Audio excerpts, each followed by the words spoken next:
तो अब अपन आगे क्वेश्चन करते हैं जिसमें क्या है, यूनिट को लेके आपको खास बातें ध्यान रखनी है। तो जैसे ये दे रखा है 0.02 m K2SO4 solution whose resistance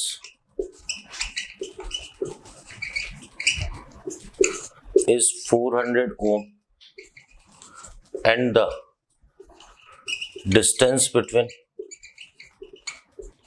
two electrode is 10 centimeter and area is 20 centimeter square.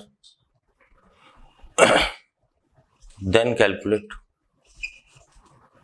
lambda m in Siemens meter square mole inverse. तो मेन बात है कि जो आपको रिजल्ट रिपोर्ट करना है, जो आपको 4 ऑप्शन दे रखे हैं वो मीटर स्क्वायर में दे रखे हैं, ठीक है। तो देखो जो सबसे बेस्ट तरीका है क्वेश्चन सॉल्व करने का वो ये है कि आप ये वाला फॉर्मूला लगा लें, lambda M is equal to K and 1000 upon M.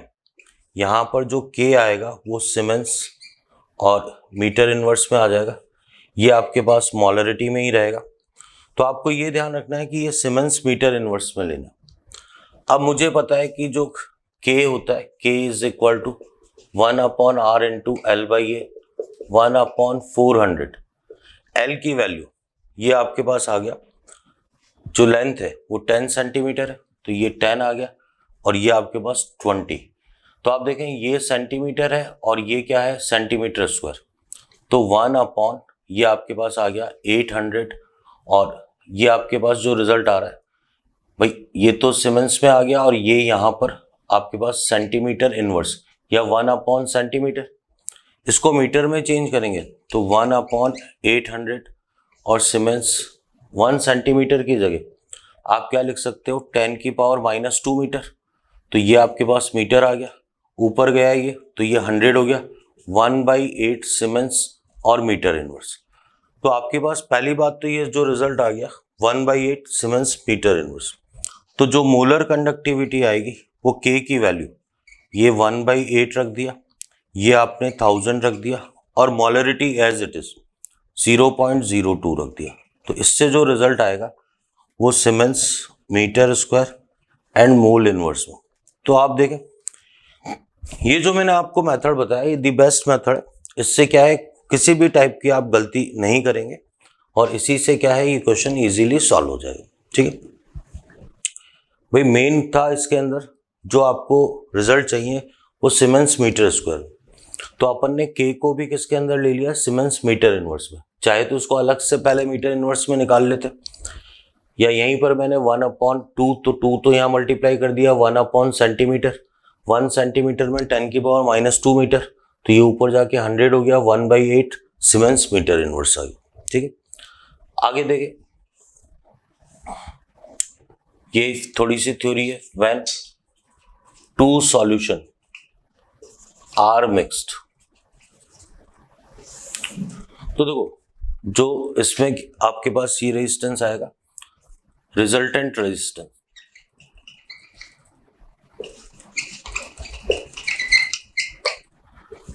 तो फॉर्मूला आप लगाएंगे K1V1 plus K2V2 is equal to K3V3। आप चाहे इसे शॉर्ट ट्रिक मान लें या कैसे भी कर लें, पर आपको ये फॉर्मूला ध्यान रखना। अब ध्यान दें आप, आपसे क्वेश्चन ये पूछा गया कि सॉल्यूशन A जिसका रेजिस्टेंस है 100 ओम, सॉल्यूशन B जिसका रेजिस्टेंस है 200 ओम और are mixed with equal volume, then resistance of resultant solution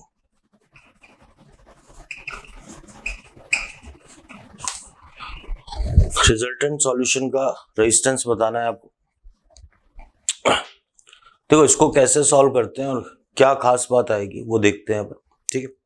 तो अपन ने कहा कि फॉर्मूला लगाएंगे अपन इसके अंदर K1V1 plus K2V2 is equal to K3V3।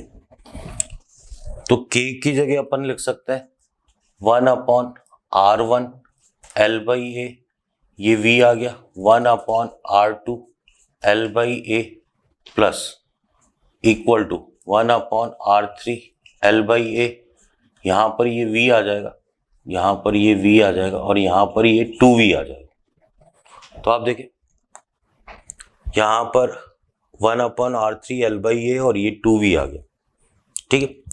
तो अब आप ध्यान दे रहे L/a तो सभी जगह कैंसिल आउट हो जाएगा 1/r1, v भी कैंसिल आउट हो जाएगा 1/r2 और ये आ गया आपके पास 2/r3। 1/100 plus 1/200 is equal to 2/r3। इससे क्या है, ये क्वेश्चन इजीली सॉल्व हो जाएगा, ठीक है। तो क्वेश्चन सॉल्व करने के लिए भी बड़ा इंपॉर्टेंट सा क्वेश्चन है, ये भी बड़ा इंपॉर्टेंट क्वेश्चन है।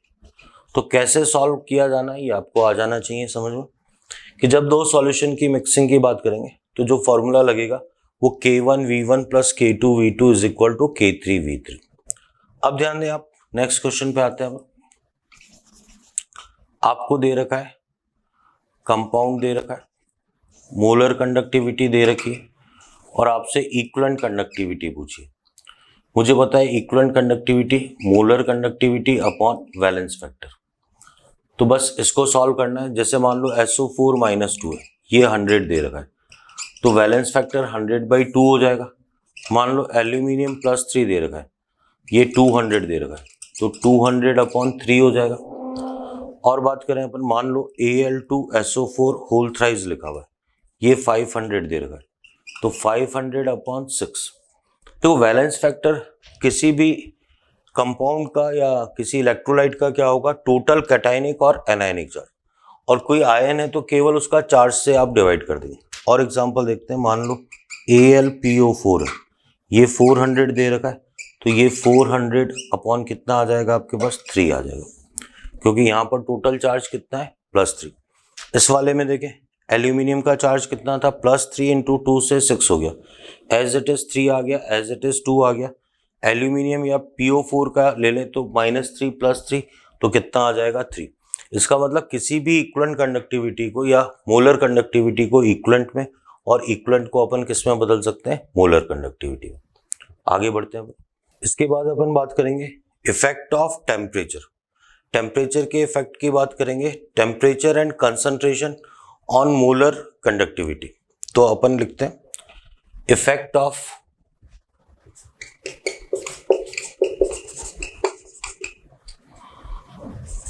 concentration on molar conductivity.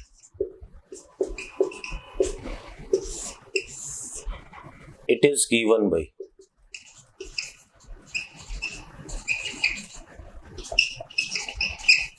Debye, Huckel, Onsager equation। देखो यहाँ टेम्परेचर का नहीं, एक बार जो अपन इफेक्ट देख रहे हैं वो कंसंट्रेशन का इफेक्ट देख रहे हैं। तो डेबाय हकल ऑनसेगर इक्वेशन से दिया गया था, क्या इक्वेशन थी उसकी बात करते हैं अपन। तो λm C कंसंट्रेशन पे λm इनफाइनाइट -b√c। तो ये बड़ी इंपॉर्टेंट इक्वेशन है, ये NCERT में भी गिवन है आपके। यहाँ पर आपको पता होना चाहिए λm क्या है, मोलर कंडक्टिविटी है, molar conductivity eight concentration C, और ये λm इनफाइनाइट है, molar conductivity eight infinite dilution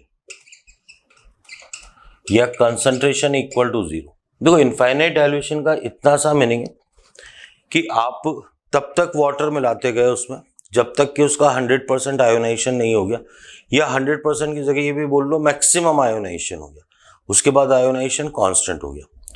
तो ये है, ये वैल्यू कांस्टेंट रहेगी। तो अपन इसको ऐसा भी लिख सकते हैं λmc is equal to -b√c plus λm infinite. तो आप देखें जब तुलना करेंगे तो y is equal to -mx plus c आएगा। आपको पता है ये जो ग्राफ बनेगा, ये ग्राफ आपके पास कैसा होगा, लीनियर ग्राफ होगा। तो इसका जो एग्जैक्टली ग्राफ आता है उसकी बात करते हैं अपन।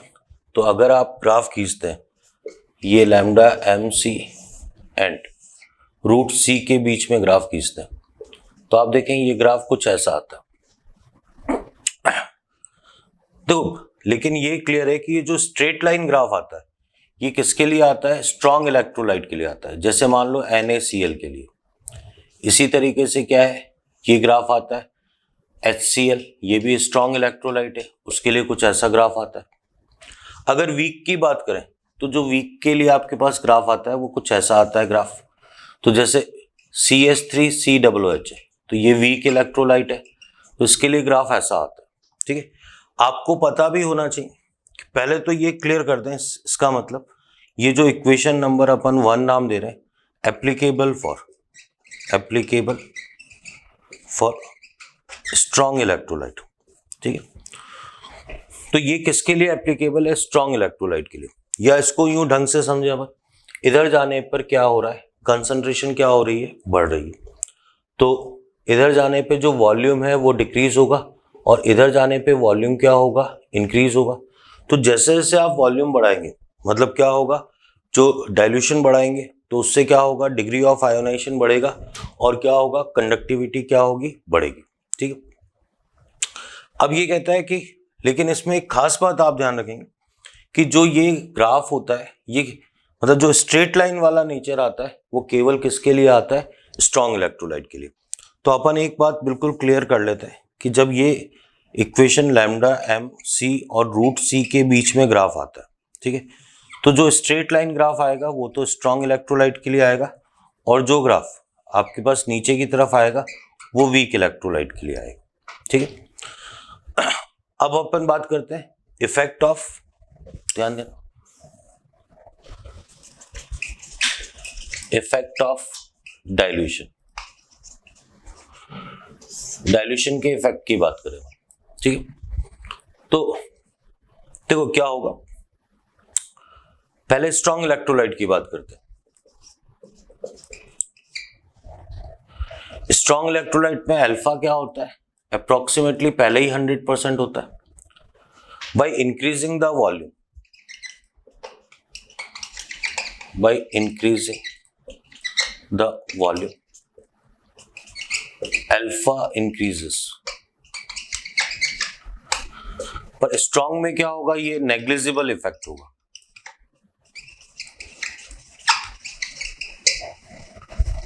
And ionic mobility also increases. देखो आयोनिक मोबिलिटी का मतलब क्या है, मान लो मैं आपको बताता हूं, इस बात को आप ध्यान से समझना।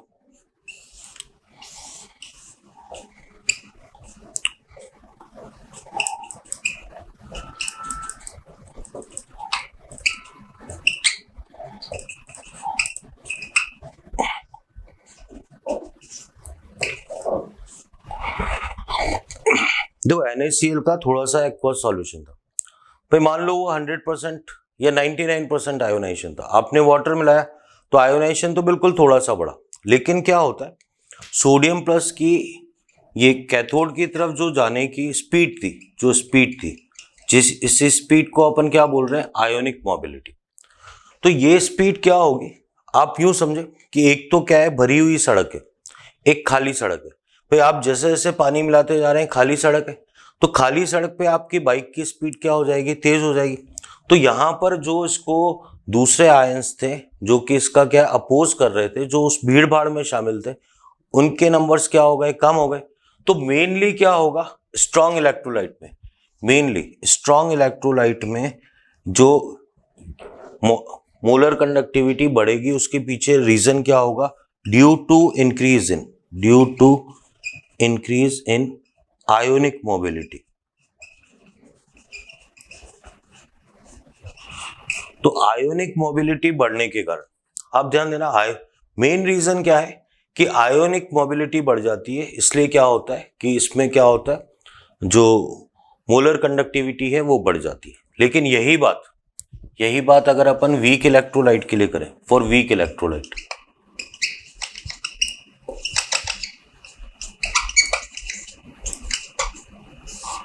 On dilution, lambda M increases, molar conductivity बढ़ेगी।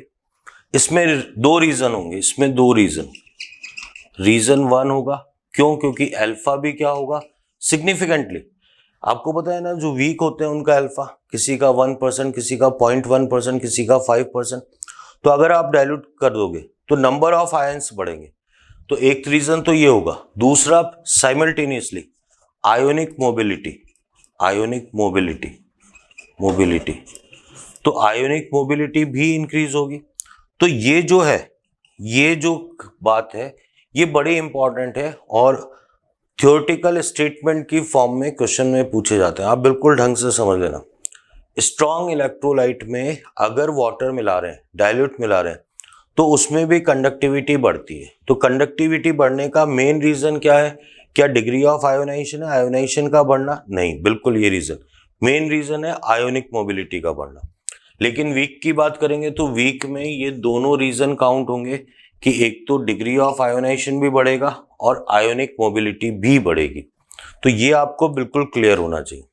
इसके अलावा इस ग्राफ के अंदर अभी मैं रीजन बताऊंगा, HCl और NaCl। पहली बात तो जो कर्व में की फॉर्म में ग्राफ है, कर्व की फॉर्म में, वो हमेशा वीक इलेक्ट्रोलाइट का होगा। स्ट्रेट लाइन किसका होगा? स्ट्रॉन्ग का। और वो भी स्ट्रेट में क्या क्या इंपैक्ट आएगा, क्यों HCl ऊपर है, क्यों NaCl ऊपर है, ये भी इक्वली इंपॉर्टेंट है। इसको भी स्टडी करेंगे।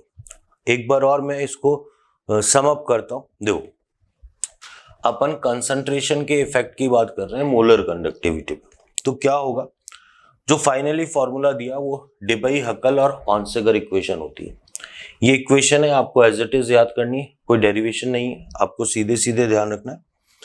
जब इसका कंपैरिजन करेंगे तो एक लीनियर इक्वेशन आएगी। पर बड़े इंपॉर्टेंट बात, ये लीनियर इक्वेशन केवल वैलिड है स्ट्रॉन्ग इलेक्ट्रोलाइट के लिए। इसका मतलब आप ये कह सकते हो कि ये फॉर्मूला किसके लिए एप्लीकेबल है?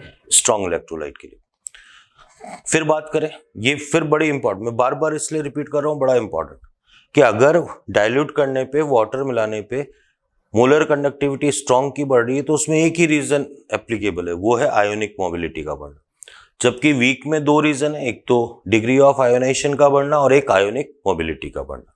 आगे बढ़ते हैं। तो फाइनली अपन क्या है, कंक्लूड करते हैं, बड़ी इंपॉर्टेंट सी बात, ठीक है। वो क्या है कि effect of concentration on molar conductivity, equivalent conductivity and specific conductivity. अब आप ध्यान देना भाई, मोलर कंडक्टिविटी की बात करें तो अगर क्या आप वॉल्यूम बढ़ा रहे हैं तो बढ़ेगा, वॉल्यूम बढ़ाएंगे तो कंसंट्रेशन 1/, मतलब अपोजिट होती है। इक्विवेलेंट कंडक्टिविटी का भी ऐसा ही बिहेवियर होगा, 1/c। लेकिन K की बात करें तो ये 1/V प्रोपोर्शनल टू C। इस समय ये जो बोर्ड पे लिखा हुआ है बड़ा ही इंपॉर्टेंट है, बहुत ही इंपॉर्टेंट है, आप ध्यान देना। अगर आप डाइल्यूट कर रहे हो, वॉल्यूम बढ़ा रहे हो, तो molar conductivity and equivalent conductivity बढ़ेगी, लेकिन स्पेसिफिक कंडक्टिविटी डिक्रीज होगी। अब बड़ा ही इंपॉर्टेंट रीजन है, तो जो रीजन है, ठीक है, इस पे ध्यान देना। बाय इंक्रीजिंग द वॉल्यूम, या इसको डाइल्यूट करना, dilution, the degree of ionization increases, degree of ionization increase होगा, so total number of ions increases, so molar and equivalent conductivity increases, but specific conductivity K is defined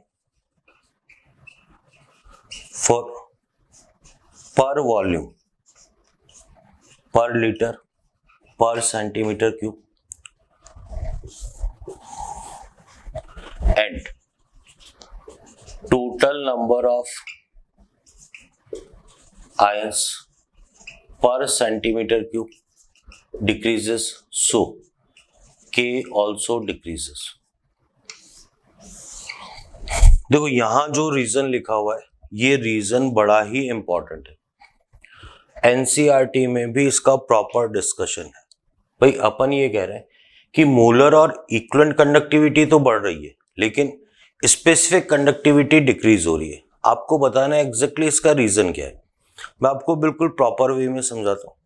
देखो अपने को पता है जो आयोनिक इक्विलिब्रियम है, ionic equilibrium, तो उसमें वीक इलेक्ट्रोलाइट के लिए अपने को पता है जो अल्फा प्रोपोर्शनल होता है, ठीक है, वो होता है √V, ठीक है।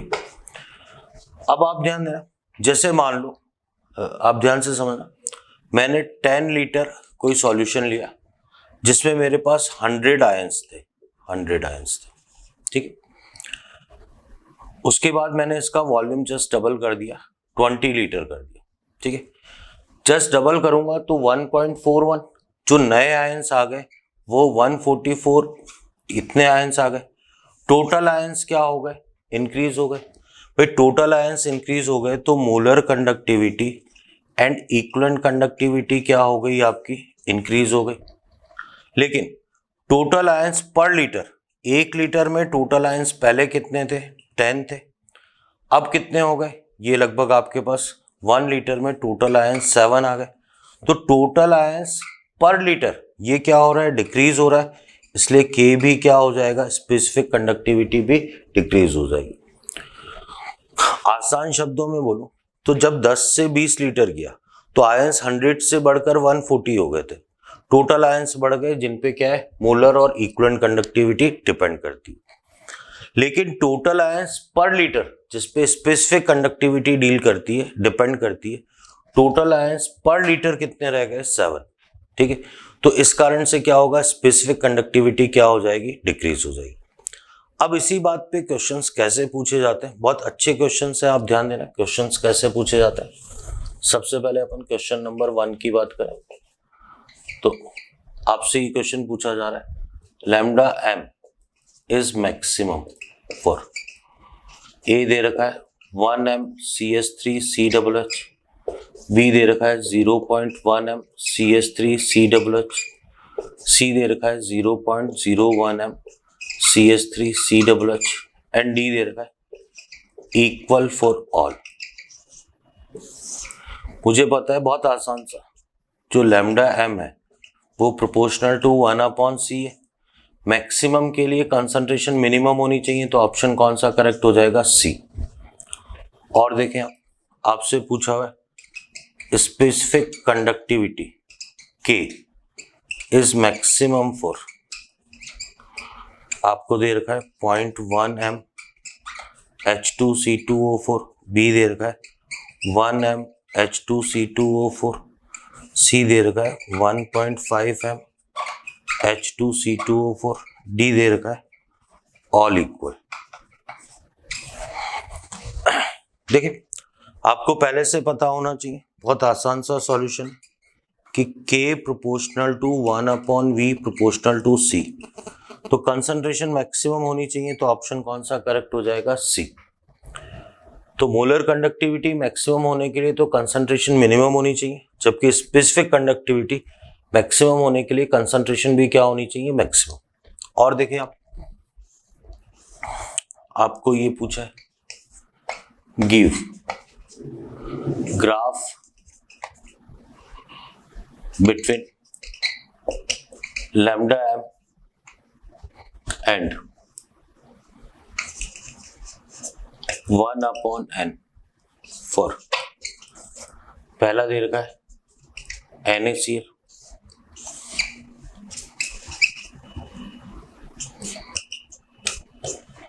दो ये रेसिप्रोकल ऑफ कंसंट्रेशन है। बहुत आसान सा मीनिंग है कि भाई 1/n है, इधर जाने पर 1/n क्या हो रहा है, इंक्रीज हो रहा है, ठीक है। तो इसका मतलब ये हो सकता, ये कह सकते हैं अपन भाई कंसंट्रेशन डिक्रीज हो रही है तो वॉल्यूम क्या होगा, इंक्रीज होगा, वॉल्यूम इंक्रीज होगा, वॉल्यूम इंक्रीज। इनिशियली वॉल्यूम 0 था, अब देखो 0 वॉल्यूम पे उसका मतलब वाटर मिलाया ही नहीं है NaCl पे, तो आयोनाइजेशन बहुत कम था। जैसे ही वाटर मिलाएंगे आप आयोनाइजेशन बढ़ जाएगा। लेकिन इसमें खास बात क्या है, जल्दी ही क्या होगा, अल्फा 100% हो जाएगा। तो अल्फा जैसे ही 100% होगा उसके बाद क्या होगा, स्ट्रेट लाइन आ जाएगा। जबकि यही ग्राफ अगर अपन CH3COOH के लिए बात करें, ये इसने सेकेंड नंबर पूछा, तो लैम्डा m और 1/n के बीच जो ग्राफ आएगा वो क्या है, बस इस तरीके से आप ये शो कर सकते हो कि हाँ कॉन्टिन्यूसली इंक्रीज होगा, उसकी तरह एकदम से शार्प इंक्रीज नहीं होगा और स्ट्रेट लाइन भी नहीं आएगा। तो इसकी खास बात ये रहेगी। तो दोनों में जो फर्क है वो आपको पता होना चाहिए कि वीक में क्या होगा, आपका अल्फा 100% नहीं आ पाएगा। तो आप इस तरीके से ग्राफ बनाएंगे तो ये ग्राफ बनेगा, ठीक है।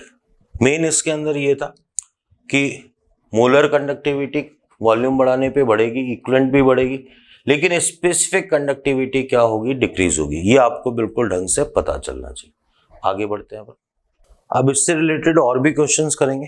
पहले आप ध्यान दें क्या और खास बातें हैं इसके अंदर, तो अपन नोट करके सबसे पहली बात लिखते हैं।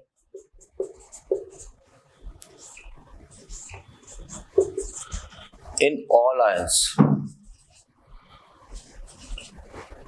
the molar and equivalent conductivity of H plus ion is maximum due to special hydrogen bonding with water, which increases the ionic mobility of H plus। देखो क्या होता है, बड़ा ही इंपॉर्टेंट पॉइंट है, आप इसको याद भी करेंगे।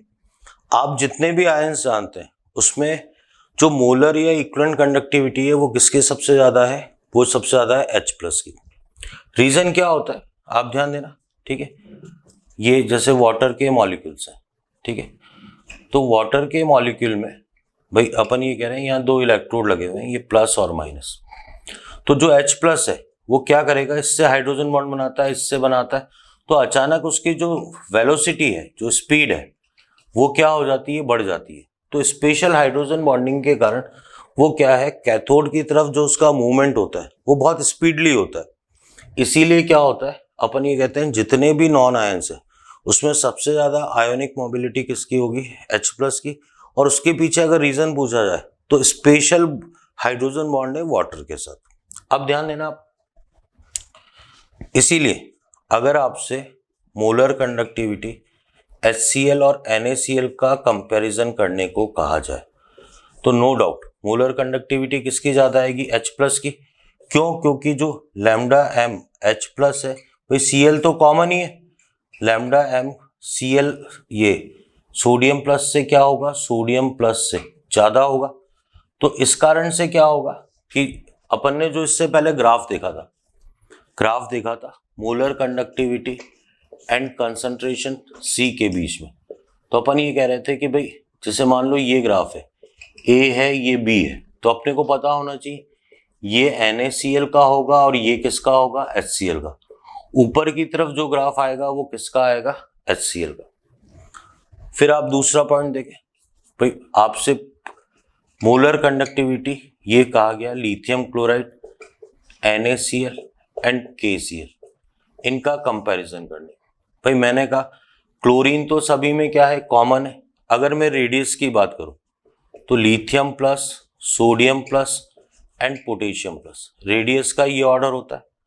एक हाइड्रेटेड रेडियस होती है, हाइड्रेटेड रेडियस।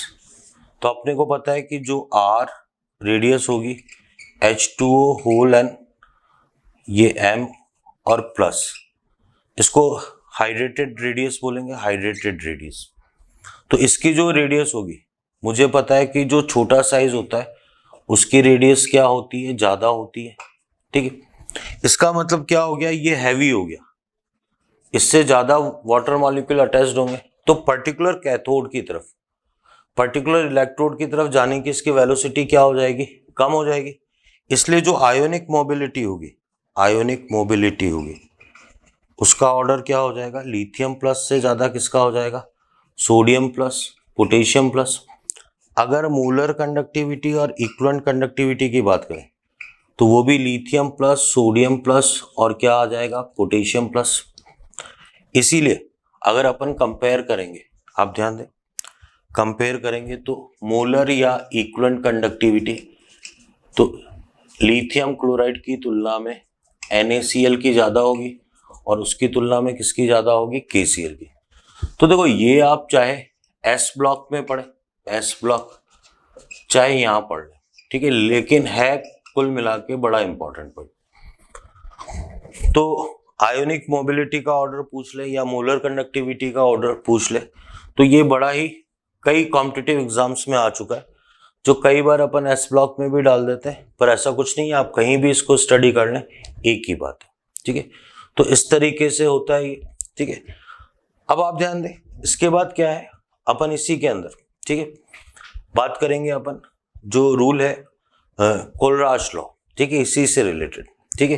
लेकिन उससे पहले मैं आपको क्या है थोड़ा सा एक सम अप कर देता हूँ, कंक्लूजन की बात कर देते हैं, कंक्लूजन की, ठीक है।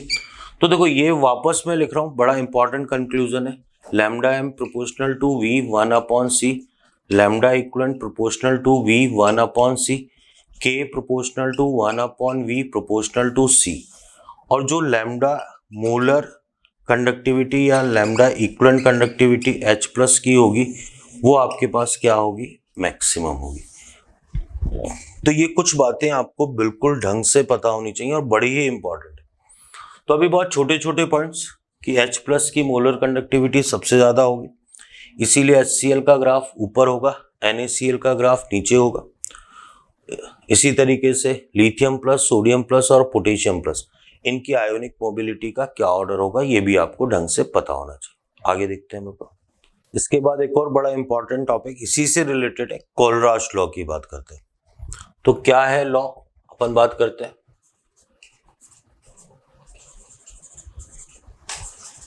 कोलराज लॉ, देखो लॉ क्या है मैं लिख रहा हूं पहले, eight infinite dilution the each ion has fixed contribution in molar or equivalent conductivity of electrolyte irrespective nature of electrolyte. और देखो अभी क्या है जो लिखा हुआ है उसका मैं आपको मीनिंग समझाता हूँ, बड़ा अच्छा ढंग से समझ में आएगा आपको। और दूसरा क्या है, इसी लॉ को इस फॉर्म में भी लिखा जाता है, molar conductivity of any electrolyte is sum of molar conductivity of each ion at infinite dilution, each सारी बात infinite dilution पे चलेगी, ठीक है, which is multiplied by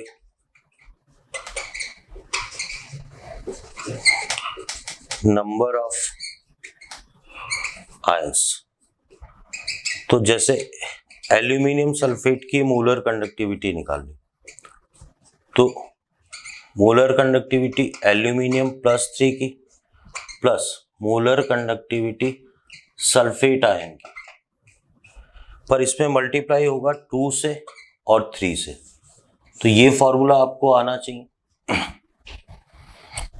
कि मोलर कंडक्टिविटी जब एल्यूमिनियम सल्फेट की लिखी है तो ईच आयन, 2 आयन है, एल्यूमिनियम +3 और सल्फेट की मोलर कंडक्टिविटी का सम होगा, लेकिन जितने आयन से उससे आपको इसको मल्टीप्लाई भी करना पड़ेगा, ठीक है। जो इसी में और करके लिखें अपन, तो थर्ड आता है अपने पास equivalent conductivity of any electrolyte, सारी बात इनफाइनाइट डाइल्यूशन पे, is sum of equivalent conductivity infinite of each ion, तो दोनों में फर्क क्या है, जब मोलर कंडक्टिविटी लेते हैं तो जो नंबर ऑफ आयंस है उससे मल्टीप्लाई करते हैं, लेकिन इक्विवेलेंट कंडक्टिविटी में मल्टीप्लाई नहीं करना है। इक्विवेलेंट कंडक्टिविटी में क्या आएगा आपके पास, जैसे Al2SO4 होल थ्राइस का ही लिखा, तो equivalent conductivity aluminium +3 plus equivalent conductivity SO4 -2, ठीक है, ये लॉ। तो मोलर कंडक्टिविटी की फॉर्म में लॉ इस तरीके से लिखा जाएगा, इक्विवेलेंट कंडक्टिविटी में इस तरीके से लिखा जाएगा, ये आपको आना चाहिए समझ। अब जो फर्स्ट पॉइंट था, ठीक है भाई, आप ये देखो, अगर मेरे को CH3COOH की मोलर कंडक्टिविटी निकालनी है, मैंने कहा कि ये CH3COOH ये है +H+ की मोलर कंडक्टिविटी का सब। अब मान लो मेरे को मोलर कंडक्टिविटी HCl की निकालनी है, तो मोलर कंडक्टिविटी H+ + Cl-।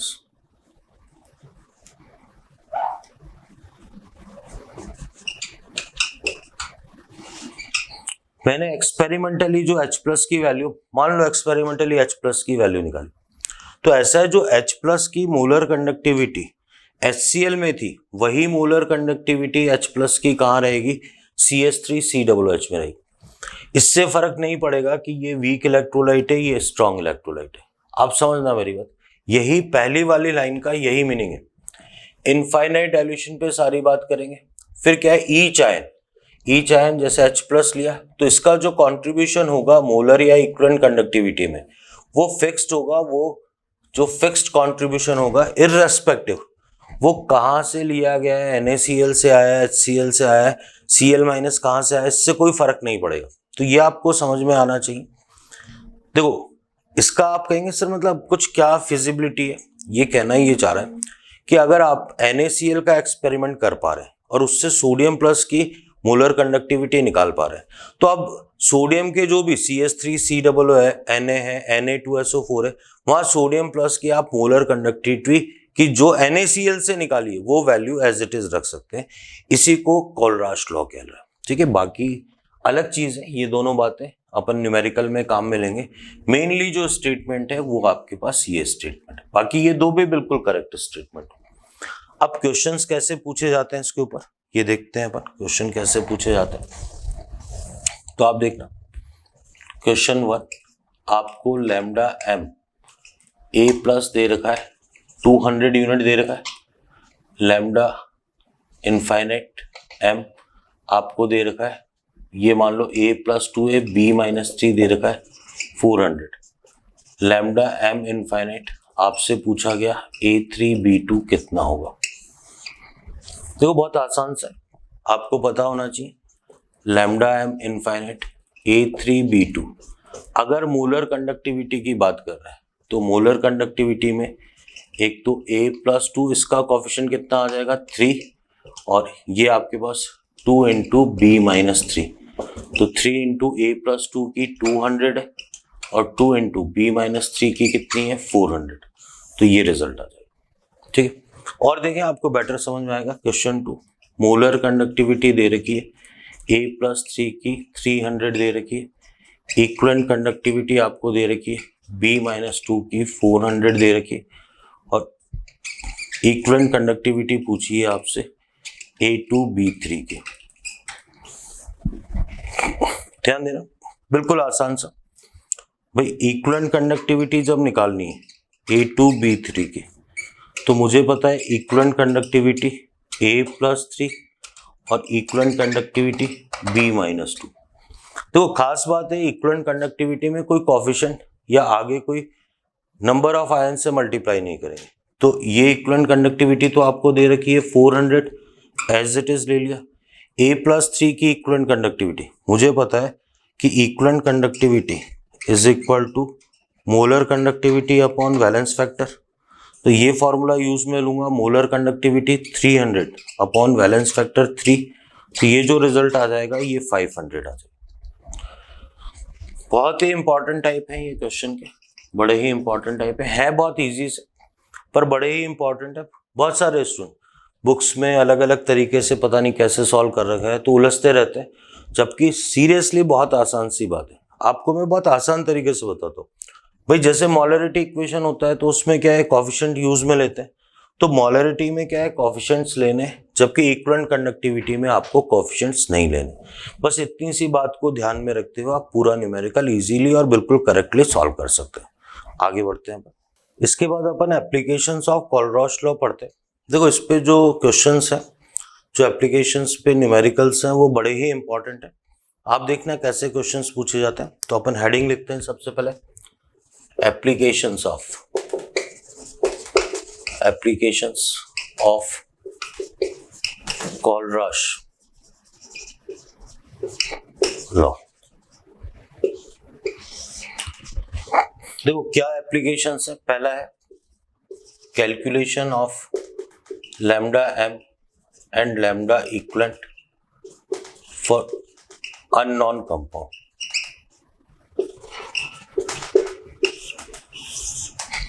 देखो इसमें रूल क्या है, अगर आपको मोलर कंडक्टिविटी निकालनी है तो यूज बैलेंस्ड केमिकल रिएक्शन। तो बैलेंस करके लिखनी है। अगर आपको इक्विवेलेंट कंडक्टिविटी निकालनी है तो बैलेंसिंग नॉट रिक्वायर्ड। ये एक तरीके की क्या है, जो मैं आपको मेथड बता रहा हूं, ये एक तरीके की शॉर्ट ट्रिक है और बहुत ही आसान सा है। ठीक है, आप जैसा मैं बता रहा हूं अगर आप यूज में लेंगे तो बहुत इजीली सॉल्व हो जाएगा। आप ध्यान देना, जैसे क्वेश्चन की फॉर्म में बताता हूं मैं आपको। क्वेश्चन ये दे रखा है आपको, ये कंपाउंड लिखा हुआ है इधर कंपाउंड, और इधर मोलर कंडक्टिविटी लिखी। ये दे रखा है आपको AlOH होल थ्राइस, ये 400 दे रखा है, ये NaOH दे रखा है, ये 600 दे रखा है। आपको दे रखा है Al2SO4 होल थ्राइस दे रखा है, ये आपको दे रखा है इसने, ये पूछा है आपसे X, और Na2SO4 ये आपको दे रखा है 1000। ठीक है, तो इसमें क्या होगा, 3 वैल्यूज तो गिवन होंगी और एक वैल्यू पूछी गई होगी। आपको कुछ नहीं, बहुत आसान सा क्वेश्चन है। आपको जैसा मैं बता रहा हूं आप वैसा इसको सॉल्व करें। सॉल्यूशन में क्या करें, आप एक केमिकल रिएक्शन लिखते हैं। भाई आपने AlOH का होल थ्राइस लिया, अब इसकी रिएक्शन ऐसे कंपाउंड से कराएं भाई जिसमें ना तो एल्यूमिनियम हो ना OH हो, तो आप नो डाउट किससे रिएक्शन कराएंगे, Na2SO4 से कराएंगे। और बनेगा क्या इससे, एक तो NaOH बन जाएगा, दूसरा क्या बन जाएगा आपके पास Al2SO4 होल थ्राइस। तो इसका बैलेंस फैक्टर 3 है, इसका 2 है, तो ये 3 यहाँ आ जाएगा, ये 2 आ जाएगा। इसका बैलेंस फैक्टर 1 यहाँ आ जाएगा, इसका 6 है, यहाँ 6 आ जाएगा। वैसे भी आप हिट एंड ट्रायल जो मैं बता रहा हूँ वो मोल कंसेप्ट में और बेटर बता दूंगा मैं आपको, पर अभी बिल्कुल आसान तरीके से हिट एंड ट्रायल मेथड से इसको बैलेंस करना। तो 2 into, अब देखो एल्यूमिनियम हाइड्रोक्साइड कितना है 400 प्लस 3 into Na2SO4 का कितना है 1000 है, 6 into NaOH का आपको कितना दे रखा है 600 दे रखा है, प्लस इसका एल्यूमिनियम सल्फेट का कितना दे रखा है X। तो इसको सॉल्व करने पर आपके पास किसकी वैल्यू आ जाएगी, X की वैल्यू आ जाएगी। तो इस तरीके से ये सॉल्व किया जाना है। और देखें आप क्वेश्चन, मान लो आपको दे रखा है ये कंपाउंड दे रखा है और आपसे मोलर कंडक्टिविटी ये कुछ कंपाउंड्स की दे रखी है, BaSO4 BaOH होल ट्वाइस, ठीक है, H2SO4, ठीक है, और साथ में वाटर की दे रखी है। ये दे रखा है आपको 400 दे रखा है, ये आपको दे रखा है 900 दे रखा है, ये X दे रखा है, ये 500 दे रखा है। अब देखो सॉल्यूशन में आप वो दो ले लो जिनमें कुछ भी कॉमन नहीं है। BaSO4 लिया प्लस आपने H2O ले लिया, तो ये बन जाएगा BaOH का होल ट्वाइस प्लस क्या बन जाएगा H2SO4। तो अब इसको बैलेंस करना है, इसका बैलेंस फैक्टर 2, इसका 1, तो ये 2 आ जाएगा, ये 1 आ जाएगा, ये 1 आ गया, इसका बैलेंस फैक्टर तो ये 1:1 ही रहेगा, ये भी आपके पास कितना आ गया 1 आ गया। अब आपके पास क्या है BaSO4, ये वैल्यू आपको 400 दे रखी है प्लस 2 इंटू 900 हो गया, ये वैल्यू बेरियम हाइड्रोक्साइड है, ये X हो गया, H2SO4 की वैल्यू 500। तो इसको सॉल्व करने पे आपके पास किसकी वैल्यू आ जाएगी, X की। बाकी एग्जाम के हिसाब से बात करें तो बहुत ही सिंपल क्वेश्चन भी पूछे जाते हैं। भाई आपको दे रखा है KCl दे रखा है, NaCl दे रखा है, ये कंपाउंड दे रखा है, ये मोलर कंडक्टिविटी दे रखी है, आपको दे रखा है इसके अंदर KBr दे रखा है, NaBr दे रखा है, ये 100 दे रखा है, ये 900 दे रखा है, ये X, ये 400 दे रखा है। बिल्कुल आसान सी आपने केमिकल रिएक्शन लिखी KCl प्लस NaBr, तो इससे बन जाएगा आपके पास NaCl प्लस KBr। KCl की वैल्यू 100 है, NaBr की वैल्यू 900 है, NaCl की वैल्यू X है और KBr की वैल्यू 400 है। तो आप देखो इसको सॉल्व करने पे इजीली आंसर आ जाएगा। पर एक खास बात, ये बड़ा ही इंपॉर्टेंट है, अगर आपको क्वेश्चन किसका दे रखा है, इक्विवेलेंट कंडक्टिविटी का, आप ध्यान दें ये कंपाउंड दे रखा है, ये इक्विवेलेंट कंडक्टिविटी कंपाउंड दे रखा है BaOH का होल ट्वाइस, आपको दे रखा है NH4Cl, NH4OH और ये दे रखा है आपको यहाँ पर BaCl2, ठीक है। ये आपको X दे रखा है, ये 400 दे रखा है, ये 300 दे रखा है, ये 900 दे रखा है। आपको X की वैल्यू बतानी है। आप क्या करेंगे सॉल्यूशन में, जब इक्विवेलेंट कंडक्टिविटी की बात है आप इसको खास तौर से ध्यान देंगे, इसमें गलती से भी रिएक्शन बैलेंस नहीं करें, आप सीधे सीधे लिख दें कि भाई BaOH का होल ट्वाइस रिएक्शन करेगा किससे, NH4Cl से, क्या बन जाएगा NH4OH प्लस BaCl2। आप इसको बैलेंस नहीं करें, बेरियम हाइड्रोक्साइड X है, NH4Cl 400 है, NH4OH 300 है और BaCl2 900। इसको सॉल्व करने पे किसकी वैल्यू आ जाएगी, X की। तो आप ध्यान दें, देखो बहुत आसान से न्यूमेरिकल है, अगर आप बुक में जाएंगे तो वो थोड़े बड़े तरीके से दे रखे होते हैं, बिल्कुल आसान तरीके से करना है। अगर क्या है मोलर कंडक्टिविटी का क्वेश्चन है तो आपको क्या करना है, रिएक्शन बैलेंस करके सॉल्व करना है। मोलर कंडक्टिविटी इक्विवेलेंट कंडक्टिविटी का है तो आप रिएक्शन को बैलेंस नहीं करेंगे, ठीक है। तो इस तरीके से क्वेश्चन सॉल्व होगा। मिक्स्ड भी हो सकता है कि कुछ की मोलर दे रखी है, कुछ की इक्विवेलेंट दे रखी है, तो कुछ भी नहीं, या तो सबको मोलर में बदल लो या सबको इक्विवेलेंट में बदल लो और जो आपको रिजल्ट चाहिए वो इजीली आपको मिल जाएगा, ठीक है। अब आगे देखते हैं। हाँ, इसके बाद नेक्स्ट एप्लीकेशन की बात करते हैं। अपन हेडिंग लिखते हैं एप्लीकेशन 2,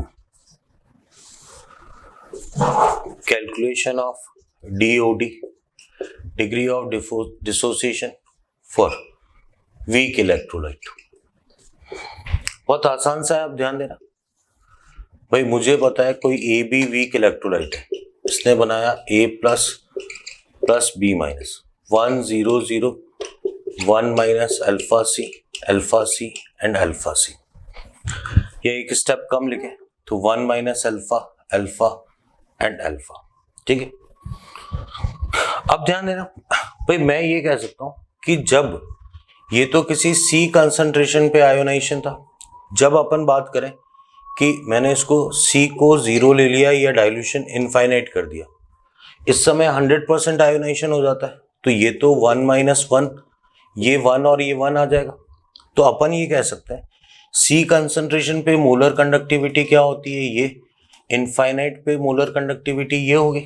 तो लैम्डा एम सी ये तो प्रोपोर्शनल टू अल्फा आ रहा है, जितना आयोनाइजेशन होगा उस पर डिपेंड करेगा, लेकिन लैम्डा एम इनफाइनाइट की बात करें तो ये प्रोपोर्शनल टू 1 आ रहा है। ये इक्वेशन 1 हो गई, इक्वेशन 2 हो गई, दोनों को डिवाइड करेंगे तो alpha is equal to lambda M C और लैम्डा एम इनफाइनाइट। देखो वैसे आपको डेरिवेशन गिवन नहीं होता है, आपको सीधे सीधे क्या है ये फॉर्मूला याद करना होता है, पर बहुत आसान सी बात है।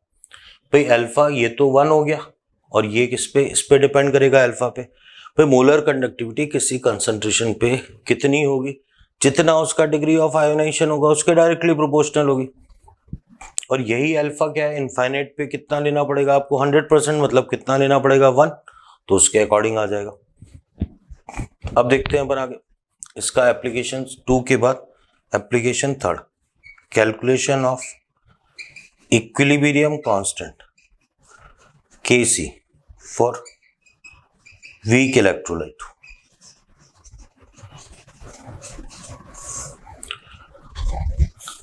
आपके पास मान लो वीक इलेक्ट्रोलाइट AB है, A plus plus B minus 1 0 0 1 minus alpha c alpha c alpha c. तो Kc का मेरे को पता है formula A plus B minus upon क्या आ गया AB। तो Kc का जो फॉर्मूला आएगा अल्फा सी और ये आ गया 1 माइनस अल्फा इंटू सी। तो Kc का फॉर्मूला अल्फा स्क्वायर सी अपॉन कितना आ जाएगा 1 माइनस अल्फा। तो ये फॉर्मूला मैं डायरेक्टली यूज में लूंगा। अब न्यूमेरिकल की बात करें, क्वेश्चन की बात करें तो for 0.01 m CS3CH it's molar conductivity eight 0.01 m is 200 and molar conductivity of CS3COO minus and H plus are 100 and 900 at infinite dilution. Then calculate alpha and Kc। तो है आसान सा क्वेश्चन लेकिन इंपॉर्टेंट है। क्या है इंपॉर्टेंस मैं बताता हूँ। मोलर कंडक्टिविटी C कंसंट्रेशन पे दे रखी है। अगर अपन सॉल्यूशन की बात करें तो एक तो कंसंट्रेशन 0.01 m दे रखी है। मोलर कंडक्टिविटी C कंसंट्रेशन पे दे रखी है इसने 200 यूनिट, और इनफाइनाइट पे अपन जो कैलकुलेट करेंगे मोलर कंडक्टिविटी, तो मुझे पता है CS3COH की molar conductivity CS3COO minus plus molar conductivity infinite पे H प्लस का सम हो जाएगी। तो ये वैल्यू 100 दे रखी है और 900 दे रखी है, तो 100 प्लस 900 ये कितना हो जाएगा 1000। मुझे पता है अल्फा होता है मोलर कंडक्टिविटी C कंसंट्रेशन पे, मोलर कंडक्टिविटी इनफाइनाइट डाइल्यूशन पे, C पे 200 दे रखी है, ये 1000 दे रखा है, तो ये आपके पास 0.2 आ गया। एक रिजल्ट तो ये आ गया।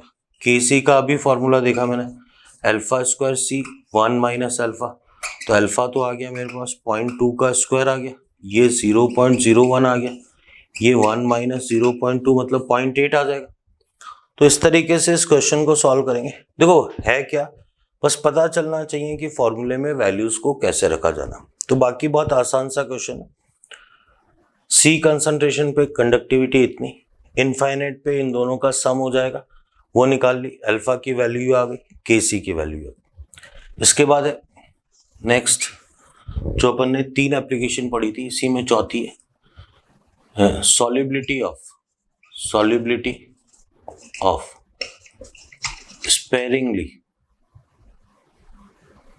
sparingly soluble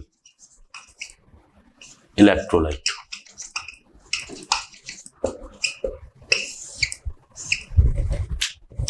ठीक, जो लेस सॉल्युबल होते हैं ना उनकी सॉल्युबिलिटी की बात करते हैं।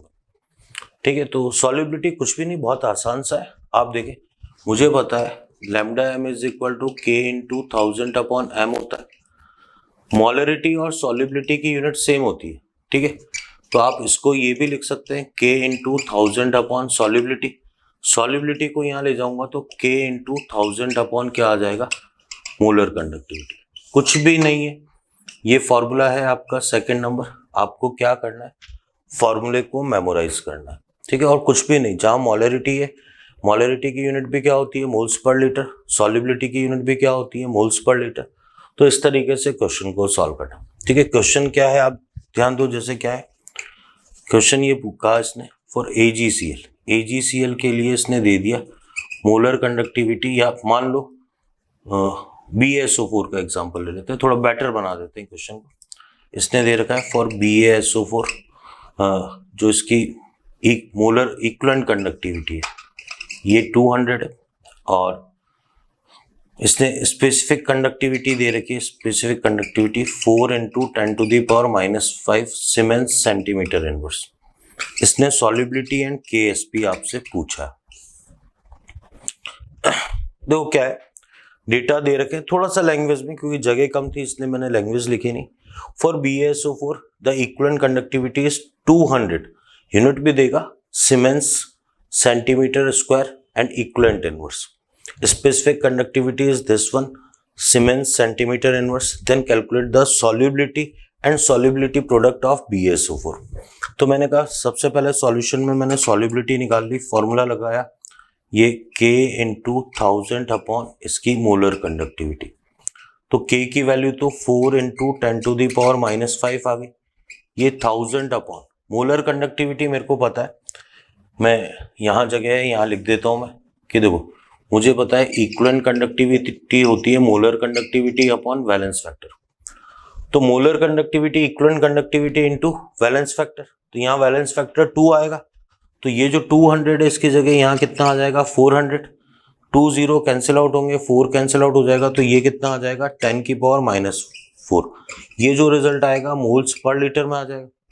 इसके KSP का फॉर्मूला मेरे को पता है S² आएगा, तो ये 10⁻⁸ मोलरिटी स्क्वायर आ जाएगा। तो बहुत इजीली इस तरीके से ये क्वेश्चन क्या है सॉल्व हो जाएगा। तो आप देखें क्या है और एप्लीकेशन, देखिए दिखने में क्या है थोड़ा सा अलग टाइप का लग रहा है, पर मैं आपको बता रहा हूँ 12th पास किसी भी एग्जाम के बड़ा एग्जाम ओरिएंटेड है भाई। एक तो क्या है अल्फा, आप सीधे फॉर्मूला ध्यान रखेंगे, मोलर कंडक्टिविटी C कंसंट्रेशन पे, मोलर कंडक्टिविटी इनफाइनाइट डाइल्यूशन। तो जो डेटा अवेलेबल होंगे इससे, फिर Kc, चाहे इसको याद करें नहीं करें, आयोनिक इक्विलिब्रियम के बाद ये फॉर्मूला बहुत ही आसान सा है, तो Kc की कैलकुलेशन। सॉल्युबिलिटी के लिए स्पेरिंगली सॉल्युबल सॉल्ट की सॉल्युबिलिटी के लिए कुछ भी नहीं करना, जहां मोलरिटी थी उसकी जगह आप क्या यूज में ले लेंगे सॉल्युबिलिटी, अलग से कुछ भी याद नहीं रखना। बाकी फॉर्मूले में आपको क्या रखी जानी है वैल्यूज।